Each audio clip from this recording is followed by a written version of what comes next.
محترم سامعین، بہت سارے عنوانات پر اور بہت سارے زندگی کے گوشوں پر بہت ساری باتیں ہمارے سامنے آئیں۔ ہمارا یہ پروگرام جو ہفتہ واری ہوتا ہے، ہر اتوار کو کسی نہ کسی مسجد میں منعقد ہوتا ہے اور اس سے لے کر عشاء تک چلتا ہے۔ کوئی الگ سے ٹائم نہیں لیا جاتا اور اس میں ہم کوشش زیادہ تر یہ کرتے ہیں کہ ہمارے نوجوان شرکت کریں۔ آج کا ہمارا نوجوان صرف آج ہی نہیں، جب سے کائنات بنی ہے اور پچھلی تاریخ میں بھی اس نوجوان کی ایک اہمیت ہے۔ یہ نوجوان جس محاذ پر کھڑا ہوا ہے وہ محاذ کامیاب ہوا۔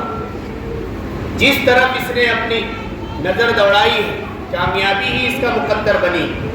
لیکن آج افسوس کے ساتھ کہنے دیجئے، ہماری نوجوان پیڑھی، ہمارے نوجوان بھائی، ہماری نوجوان نسل آج اسلامی تعلیمات سے کوسوں دور، ہر اعتبار سے۔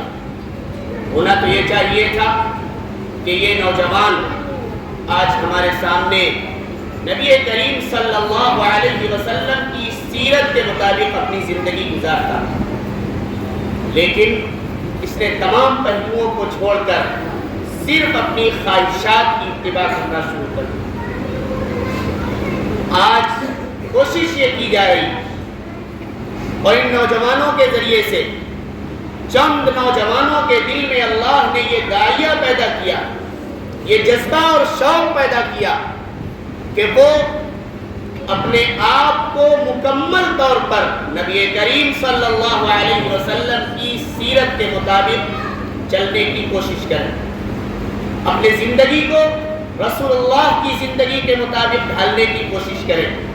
یہ تو صرف ان کا جذبہ تھا، ان کا جذبہ آگے بڑھتا ہے، شوق آگے بڑھتا ہے، اور پھر ان کے دل میں یہ جذبہ اور داعیہ پیدا ہوتا ہے کہ ہم ہر مسجد میں جا کر نوجوانوں کو دعوت دیں اور اسی محلے کی مسجد میں، جس محلے کی مسجد میں وہ نماز پڑھتے، جس سے ان کا تعلق ہے، جو اس مسجد میں وہ بارہا آتے اور جاتے اور نمازوں میں شرکت کرتے، ایک دن ہفتے میں انہی نوجوانوں کو اسی مسجد میں جوڑ دیا جائے اور ان کو نبی کریم صلی اللہ علیہ وسلم کا طریقہ، ان کی سیرت، ان کی سنت اور ان کے لائے ہوئے پیغام کو ان کے سامنے پیش کیا جائے اور انہیں نئی راہ دکھائی جائے، اور کوشش یہ کی جائے کہ وہ بھی ہماری طرح اپنے دل میں یہ جذبہ اور شوق پیدا کریں کہ ہمیں بھی رسول اللہ صلی اللہ علیہ وسلم کے طریقے کو اپنانا ہے۔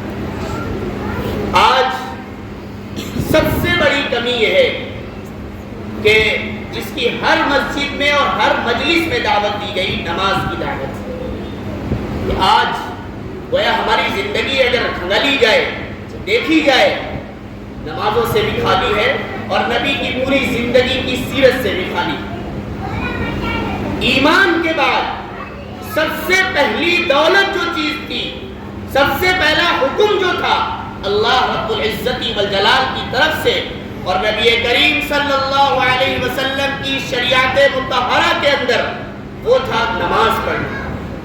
آج ذرا ٹھنڈے دل سے اپنے سینے پر ہاتھ رکھ کے، سینے میں جھانک کر، گریبان میں جھانک کر ذرا غور کیا جائے اور دیکھا جائے کہ ہم نمازوں کی کتنی پابندی کرتے ہیں۔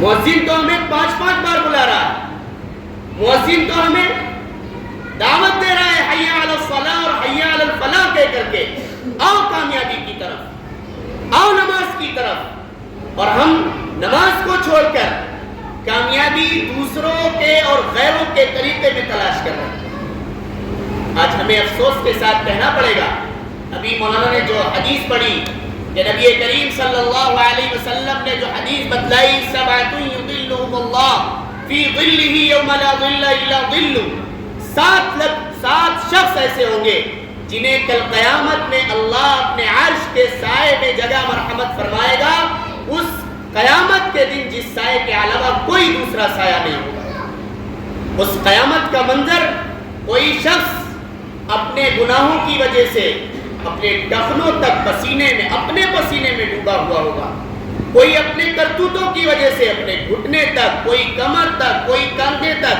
کوئی ہوا ہوگا، یہ اس دن کی ہولناکی ہے. اور اس دن اللہ رب العزت والجلال اپنے عرش کے سائے میں جگہ مرحمت فرما رہا ہے. اس میں سے ایک شخص ایسا ہے، نبی کریم صلی اللہ علیہ وسلم نے فرمایا وَرَجُلٌ قَلْبُهُ مُعَلَّقٌ فِي الْمَسَاجِدِ، ایک شخص ایسا ہے جس کا دل مسجد میں لٹکا رہتا ہے. بھلا بتلائیے کیا وہ شخص اپنا دل نکال کے کھوٹی میں ٹانگ دیتا ہے کیا؟ نہیں. نبی کریم صلی اللہ علیہ وسلم بہت باریکی طور سے لطیف اشارہ کرنا چاہتے اور یہ بتلانا چاہتے ہیں کہ گھٹی میں ٹانگنے کا مطلب یہ نہیں، مسجد میں لٹکانے کا یہ مطلب نہیں، بلکہ اس کا مطلب یہ ہے کہ ابھی ایک مرتبہ نماز پڑھ کر گیا ہے، ابھی اللہ کے سامنے رکوع اور سجدہ اور قیام کر کے گیا ہے، ابھی اللہ کے سامنے نماز کی حالت میں ایک عجیب و غریب حیات کے ساتھ اللہ کو یاد کر کے گیا ہے، اور مسجد سے باہر نکلا ہے اپنے خاندان والوں کے ساتھ، اپنے معاشرے کے ساتھ، اپنے بیوی بچوں کے ساتھ، اپنے کاروبار اور دکان کے ساتھ، اپنی کھیتی باڑی کے ساتھ جڑا ہوا ہے، اپنے کاروبار اور معیشت کے ساتھ جڑا ہوا ہے، لیکن اس کا دل مسجد ہی کی طرف لگا ہوا ہے. اس کے دل میں یہ کھٹکا ہے، کہیں ایسا تو نہیں ہوا اپنے کاموں میں لگ کر، اپنی ضروریات میں مصروف ہو کر، اپنی دکان میں مشغول ہو کر ہم غافل ہو گئے ہوں اور اللہ کے منادی نے اذان دے دی ہو اور مسجد تک ہم نہ پہنچ پائے. یہ کھٹکا لگی ہوئی ہے، کہیں تو ہماری نماز تو نہیں چھوٹ گئی، کہیں ہماری تکبیر اولیٰ تو نہیں فوت ہو گئی، کہیں ایسا تو نہیں ہوا کہ امام نے نماز پڑھا دی ہو اور ہم جماعت میں شرکت نہ کر سکے ہو. یہ تعلق اگر ہمارا مسجد سے جڑ جائے تو کل قیامت کے دن ہمیں بھی عرش کے سائے میں جگہ ملے گی، جس عرش کے سائے کے علاوہ کوئی سایہ نہیں. یہ نبی کریم صلی اللہ علیہ وسلم کی تعلیمات، آپ کا پیغام ہے امت کے لیے، آپ کا پیغام ہے نئی نسل کے لیے، نوجوان بھائیوں کے لیے. لیکن آج افسوس کے ساتھ کہنے دیجئے کہ آج ہم نے سب کام کیے ہیں، اللہ کو یاد نہیں کیا. سب کام کیے ہیں، اللہ کو یاد کرنے کا طریقہ نہیں سیکھا ہے. سب چیزیں سیکھی ہیں، نماز پڑھنا نہیں سیکھی. آج افسوس کے ساتھ کہنے دیجئے یہاں پر بہت سارے ہمارے بڑے بھی ہیں جو ہمارے دادا اور والد سے بھی بڑی عمر کے لوگ ہیں، ہمارے چچا کی عمر کے ہیں، ہمارے بھائی کی عمر کے ہیں، سبھی لوگ ہیں یہاں پر. کتنے سالوں سے نماز پڑھ رہے ہیں؟ کسی کو نماز پڑھتے ہوئے 40 سال ہو گئے، کسی کو نماز پڑھتے ہوئے 30 اور 32 سال ہو گئے، کسی کو اس سے بھی زیادہ 50 اور 60 سال ہو گئے ہیں. ہماری نئی نسل 25 سال 30 سال کی ہو چکی ہے، ہمارے نوجوان بھائی 18 سال سے اوپر ہو چکے ہیں اور نماز پابندی سے پڑھتے ہیں. لیکن کیا نماز میں جو جو چیزیں پڑھی جاتی ہیں وہ چیزیں ہم نے صحیح تلفظ کے ساتھ یاد بھی کر لی؟ کیا ہم پڑھتے ہیں؟ 40 سال سے ہم وتر کی نماز روزانہ عشاء کے بعد پڑھتے ہیں، اس میں دعا قنوت پڑھنا واجب ہے. کیا اس کے الفاظ صحیح طریقے سے ہمیں یاد بھی ہیں یا نہیں؟ دعا قنوت یاد بھی ہے یا نہیں؟ تشہد جسے ہر نماز میں اگر 4 رکعت والی ہے، 3 رکعت والی ہے تو 2 مرتبہ ہم پڑھتے ہیں، ہر 2 رکعت پر، 4 رکعت پر، 3 رکعت پر، اور 2 رکعت والی ہے تو ایک بار تو پڑھتے ہی ہیں، جسے علماء نے فقہا نے واجب بتلایا ہے. کیا تشہد ہمیں مکمل یاد ہے؟ اور یاد بھی ہے تو کیا صحیح تلفظ کے ساتھ یاد ہے یا نہیں؟ آج عام طور پر شکایت ہوتی ہے اور یہ کہا جاتا ہے نماز ہم پابندی سے پڑھتے ہیں لیکن نماز میں ہمارا دل نہیں لگتا. نماز میں جیسے ہی نیت باندھی دنیا بھر کے خیالات ہمارے ذہن و دماغ کے اندر آنے لگتے ہیں. اس کا علاج علماء نے بتلایا کہ آپ جو چیزیں پڑھ رہے ہیں نماز کے اندر اسے ترجمے کے ساتھ یاد کیجئے، اس کی تشریح کے ساتھ یاد کیجئے. اور پھر یہ عربی زبان ہے، ہم اردو بولنے والے، ہم عربی کے علاوہ زبان بولنے والے، بس ہم نے الفاظ رکھ لیے اور ہماری زبان جیسے ہی ہم نے نیت باندھی اللہ اکبر کی اور اس کے بعد مشین کی طرح سے چالو ہو جاتی ہے. ہمارا ذہن بھی نہیں جاتا کہ ہم نے اپنی زبان سے کون سا لفظ نکالا ہے اور ہم اللہ کے سامنے کھڑے ہو کر کیا کہہ رہے ہیں. بس اللہ اکبر کہا اور مشین چلنے لگی، ذہن اس کی طرف کچھ نہیں گیا کہ ہم نے کیا کہا، کیا پڑھا، الفاظ صحیح نکلے بھی یا نہیں نکلے، اور اس کے بعد ہم نے سلام پھیر دیا. کیا کہاں سے آئے؟ نماز پوری ہو گئی، نماز پڑھ کر آئے، اللہ کو یاد کر کے آئے. کیا کہا تھا اللہ کے سامنے؟ کیا کہا تھا اللہ کے سامنے؟ کون سی تسبیح بیان کی تھی؟ کون سی بڑائی اللہ کی آپ نے اللہ کے سامنے کھڑے ہو کر کی تھی؟ کچھ ہمیں اور آپ کو پتہ نہیں۔ اگر اس ترجمے کے ساتھ، مفہوم اور مطلب کے ساتھ ہم نے نماز کو سیکھا ہوتا اور نماز میں پڑھی جانے والی صورتوں کو، پڑھی جانے والی ان دعاؤں کو جو تشہد کی شکل میں، درود شریف کی شکل میں، دعائے معذورہ کی شکل میں، دعائے قنوت کی شکل میں پڑھی جاتی ہیں، اگر اس ترجمے کے ساتھ پڑھیں گے تو ہر لفظ ہمیں معلوم ہوگا ہم اللہ سے کیا کہنا چاہیں گے۔ ثنا پڑھا جا رہا ہے، کتنی اللہ کی بڑائی بیان کی گئی۔ سبحانک اللہم، ہم باقی بیان کرتے ہیں اللہ تیری، وبحمدک، تیری تعریف کے ساتھ۔ پوری کائنات میں لوگ ایک دوسرے کی تعریف کرتے ہوں گے، آج میں تیرے سامنے کھڑا ہوں، تعریف کے لائق صرف تو ہے۔ وتبارک اسمک، تیرا نام بہت بلند ہے۔ دنیا کے لوگ اپنا نام بلند کرنا چاہتے ہیں، دنیا کا کوئی شخص کہتا ہے میرا نام بہت اونچا ہے، نہیں، اس کائنات کو بنانے والے آپ ہیں، آپ کا نام بلند ہے۔ وتعالی جدک، آپ کی بزرگی بہت بڑی ہے، اونچی ہے، برتر ہے۔ ولا الہ غیرک، اور آگے کہا کہ آپ کے علاوہ کوئی معبود نہیں ہے۔ دنیا والے پوچھتے ہوں گے، کسی کو پوچھے، کوئی پیڑ کے سامنے جھک رہا ہے، کوئی پتھر کے سامنے جھک رہا ہے، کوئی کسی مورتی کے سامنے اپنے ماتھے کو ٹیکنے کے لیے تیار ہے، لیکن ہم نہیں، ہم تو ماتھا ٹیکیں گے صرف آپ کے سامنے، کیونکہ آپ کے علاوہ کوئی ایسی ہستی اور ذات نہیں۔ ایک ثنا ہے، پڑھنے کے لیے علماء سے پوچھیں گے اس کا پڑھنا کیا ہے، علماء کہیں گے سنت ہے، چھوٹ جائے گی نماز پھر بھی ہو جائے گی، لیکن اس کے مفاہیم اور ترجمے کے اوپر آپ غور کیجئے، کتنی اہمیت کا حامل اس کا ترجمہ ہے۔ اگر ہم نے ترجمے سے سیکھا ہوتا اور پھر ہم اللہ کے سامنے یہ چیزیں کہہ رہے ہوتے تو مجال ہے ہمارا ذہن بھٹک جائے، مجال ہے ہمارا دل کسی دوسری طرف چلا جائے، مجال ہے ہمارے ذہن اور افکار کے اندر کوئی ایسی چیز آ جائے جو اللہ کو چھوڑ کر دوسری طرف۔ صحابہ رضی اللہ عنہم نے ایسی نمازیں پڑھی ہیں کہ ان کے پیروں میں تیر لگا ہے، اور کسی ڈاکٹر نے، طبیب نے یہ کہا ہے کہ آپ اس تیر کو نکلوا لیجئے، انہوں نے کہا زخم بہت ہے، درد بہت ہوتا ہے، ہم نہیں نکلوائیں گے۔ لوگوں نے کہا اس سے جان بھی جا سکتی ہے، پریشان بھی ہو سکتے ہیں، تکلیف بڑھ بھی سکتی ہے، صحابی ہیں۔ کسی نے کہا کہ جب یہ نماز میں مشغول ہو جائیں تب آپ ان کے تیر کو نکال لیجئے، انہیں پتہ بھی نہیں چلے گا۔